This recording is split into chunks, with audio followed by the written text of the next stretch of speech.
felicidade, o bem-estar, não é uma mera sensação de prazer. É uma sensação profunda de serenidade e plenitude, muito além de qualquer emoção e subjuga qualquer estado emocional. Podemos sentir este estado de felicidade mesmo estando tristes? Sim, porque estamos falando de um estado diferente de bem-estar. Observe as ondas do mar que atingem o litoral. Quando estamos embaixo da onda, atingimos o fundo, as rochas. Quando estamos surfando sobre a onda, ficamos empolgados. Então, você só pode ir da empolgação à depressão. Não há profundidade. Agora, se observarmos o alto mar, o oceano pode estar lindo e calmo como um espelho, ou pode ocorrer tempestades desastrosas, mas as profundezas do oceano permanecem lá, imutáveis. Matthew Ricard, Hábitos da Felicidade. Muito boa noite, é um prazer enorme estar de volta aqui mais essa segundona abençoada, cheia de energia boa, com muita força na peruca, cola na dentadura e acreditando na foto. Começando uma semana que também vai ter feriado, já no final da semana já é curtinha. Nós saímos de uma semana bem curtinha e passamos logo em seguida para outra semana curtinha. E aí isso normalmente dá uma animadinha na galera aí na Rapaze, que eu sei. Mas enfim, vamos lá, porque também vale a pena quando a gente entende que todos os movimentos que acontecem na nossa realidade fazem parte do nosso processo de crescimento. E lendo esse texto ele é um monge, o Matthew, ele é um monge lindo de ouvir. É uma delícia ouvir ele falando. Ele é um monge francês e vive lá no Tibete. Essas coisas todas que estão acontecendo lá por aquelas paragens, né, também é muito triste. Mas esse monge é gostoso de se ouvir. Esse pequeno texto que eu escrevi, é uma das definições que ele dá para felicidade e bem-estar. Um dos vídeos do YouTube e fala tão lindamente de como a gente ainda é refém de um estado, um pseudo-estado de felicidade condicional, né, que está sempre conectado, ligado a algo ou alguém, ou a uma circunstância, ou a uma pessoa, ou a ambos, simultaneamente. E por isso que a gente não sente, porque a gente confunde o termo satisfação com realização, alegria com felicidade.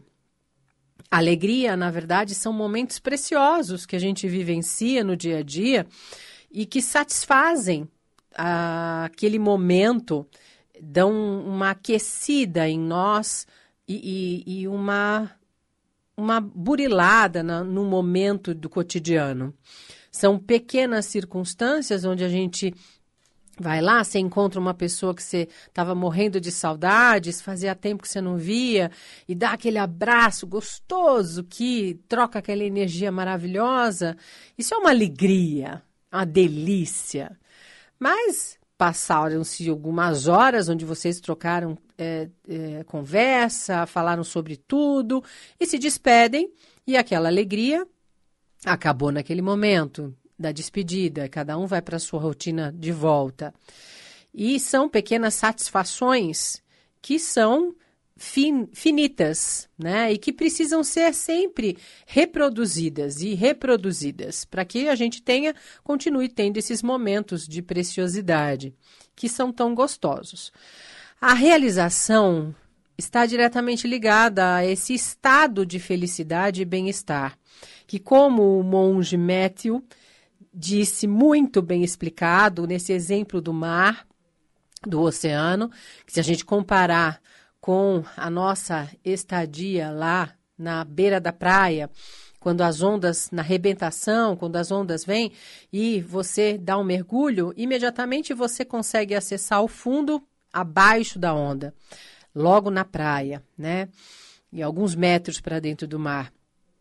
Ou então surfando ou nadando acima das ondas, e isso dá um sentimento de oscilação muito breve, né? Enquanto eu estou acima das ondas, eu estou lá empolgado, e quando eu mergulho, eu deprimo no sentido de atingir a parte de baixo. E quando você está em alto mar, você não consegue fazer esse mesmo movimento breve de uma distância curta entre a superfície e a profundidade. E o mar, lá em cima, pode estar com uma calmaria, sem mexer 1 milímetro, como ele diz mesmo aqui, um espelho, ou em tormentas. Mas nenhuma dessas variáveis é possível, tem capacidade de mudar o nível de profundeza que tem em alto mar. A profundeza continua imutável, intocável. E esse estado do que ele diz que é felicidade, do que realmente, na prática, é a explicação do que seria esse estado de felicidade.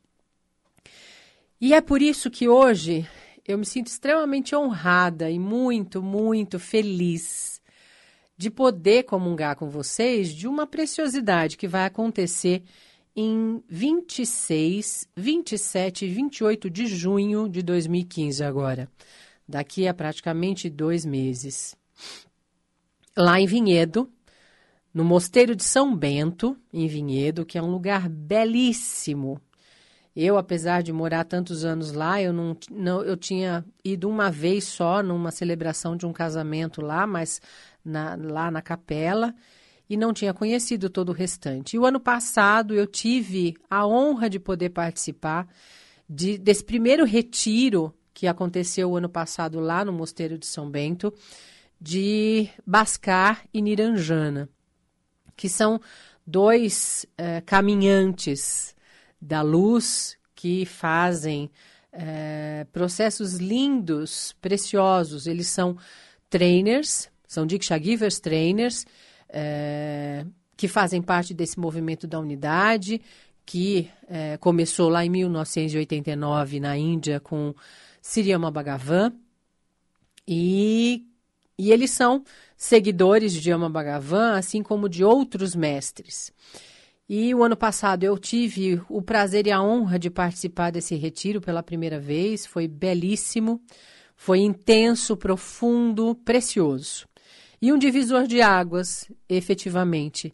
Na vida de todas as pessoas que fizeram, eu tenho contato com uma boa parte das pessoas que fizeram o retiro, e todos dizem a mesma coisa, que é um momento especial, precioso, de aprofundamento em si, de maneira tão amorosa, tão dedicada, como é feito quando o retiro é feito pelo Bhaskar e a Niranjana, que Bhaskar e Niranjana são casados.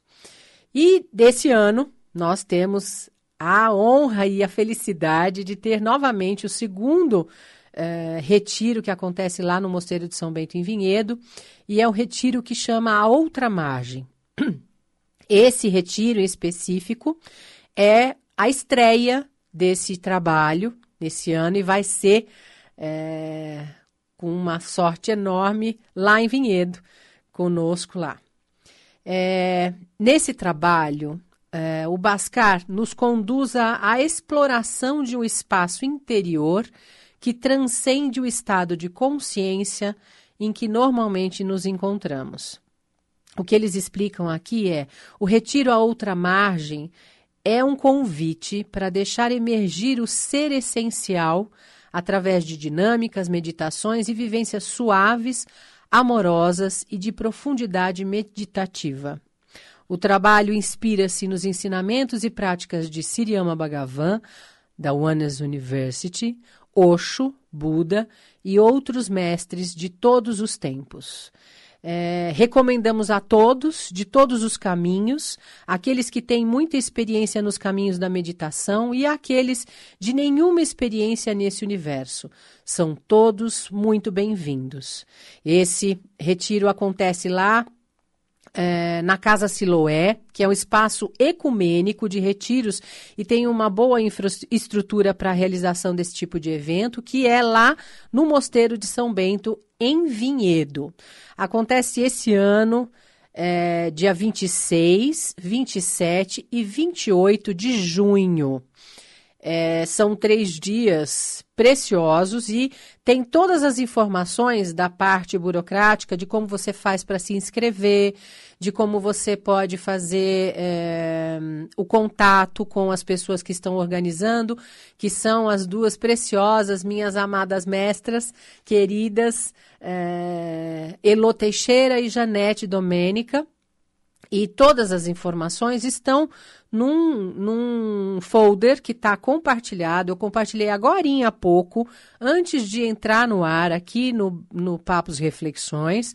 Está lá na minha página do Facebook, é só você entrar lá, clica no evento e vai aparecer todas as informações, tudo que você precisa saber a respeito da parte prática e o que você vai vivenciar, né? Então, eles explicam que nesse retiro, nós praticaremos muitas preces, vivências, vídeos, jogos e a Diksha, né? E, em especial, uma Diksha que eu, particularmente, chamo de uma Mega Plus Power Diksha, que é o Oneness Meditation, que é aquela transmissão da energia da unidade através dos olhos, e são pouquíssimos Omers que existem no mundo, né? E aqui no Brasil tem o Bhaskar, a Narayane, o Setu, a Alessandra, e eu não me lembro mais se tem mais alguém. Eu sei que são momentos especiais porque nesse retiro nós teremos 2 chances de ter uma Om. No início, no dia 26, e no final, no dia 28. São momentos preciosos porque a gente recebe essa energia da unidade através do olhar do Homer, né, que no caso é o Bhaskar, que estará lá conduzindo o retiro e fazendo essas 2 Oms, nesses 2 momentos. E é um momento de aprofundamento inigualável. E não dá muito para descrever, porque é um momento precioso individual. É um aprofundamento. Eu gosto de explicar, porque aí você consegue entender de acordo com as suas vivências, o seu momento, seu movimento, seu enredo, que é um mergulho profundo para dentro de você, amorosamente. E é especial, né? Nós entramos em contato com aquelas nossas verdades internas, os encontros preciosos, a criança interior e toda a nossa história e toda o nosso universo interno. Para quem quer conhecer, para quem quer saber um pouquinho, Bhaskar é devoto de Ama Bhagavan, iniciado para oferecer a Om, como eu havia dito, Oneness Meditation, e para conduzir o processo das câmaras sagradas, que também é um outro processo que foi permitido que viesse também para o Brasil, assim como para outros países, e esse é um outro processo.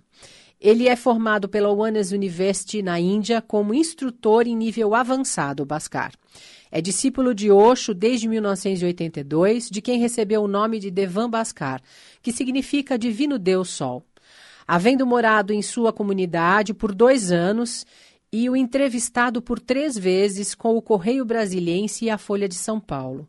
Por seu trabalho na área do jornalismo pelos direitos da infância, Bhaskar recebeu do governo brasileiro menção especial do Prêmio Nacional dos Direitos Humanos.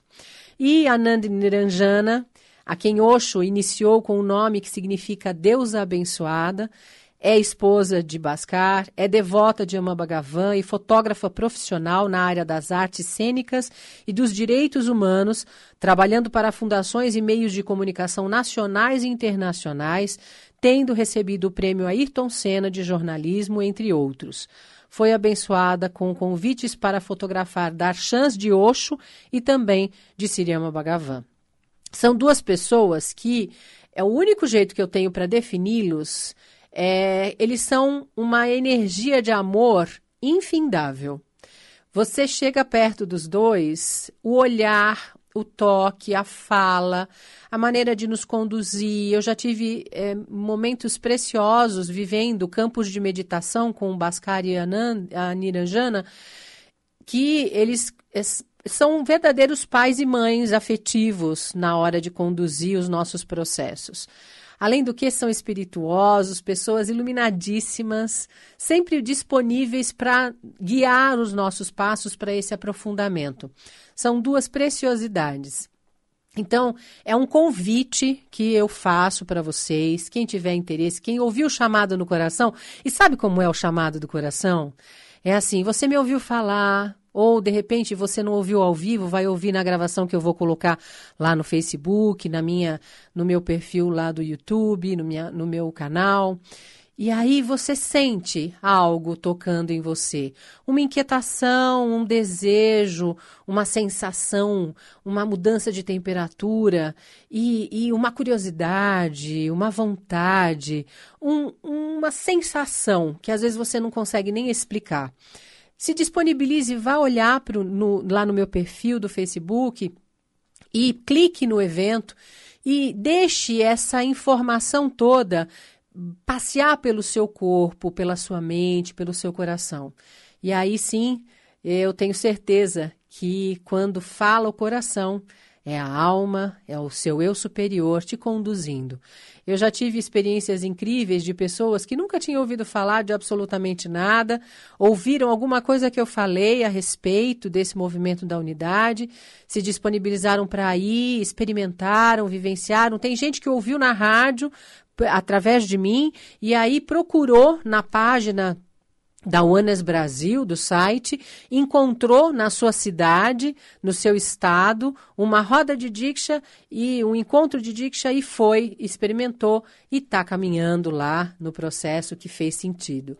E é assim, é o seu eu superior falando com você através dessa sensação, o chamado no coração, né? E é assim o caminho rumo a esse despertar que todos nós buscamos. E o que é esse despertar? É esse estado de plenitude, esse estado de felicidade, de realização em si, que eu li da pequena explicação do monge Matthew Ricard, o francês, que é um monge que vive lá no Tibete. E que grande parte de nós já se encontra nessa busca. Como é que a gente sabe se a gente está nessa busca? O nível de inquietação, o nível de dúvidas, de questionamento, o quanto você não consegue se encaixar mais naquilo que antes fazia todo sentido. Ai, eu estou com um desconforto. Eu recebo muita gente para começar a fazer processo de psicoterapia nos consultórios que estão exatamente desta forma. Eu não sei o que está acontecendo comigo, eu tô infeliz, nada está bom. Eu virei uma pessoa chata para mim mesma, eu reclamo de tudo, eu acredito que fazer uma viagem, eu vou lá, me programo, faço a viagem, vivencio, mas não é bem aquilo. Às vezes até no meio da viagem eu perco todo aquele vício, aquele saborear, as coisas caem num tédio muito fácil, eu não consigo mais me relacionar com as pessoas de uma forma comum, como antes era. Antes era tão fácil para mim, Mônica, eu não sei o que está acontecendo, eu acho que eu estou pirando, eu não consigo mais conversar com determinadas pessoas, eu não consigo mais sentir prazer no meu trabalho, eu não consigo mais dormir direito, meus hábitos alimentares mudaram, tudo está ruim, tudo está esquisito, eu estou esquisito.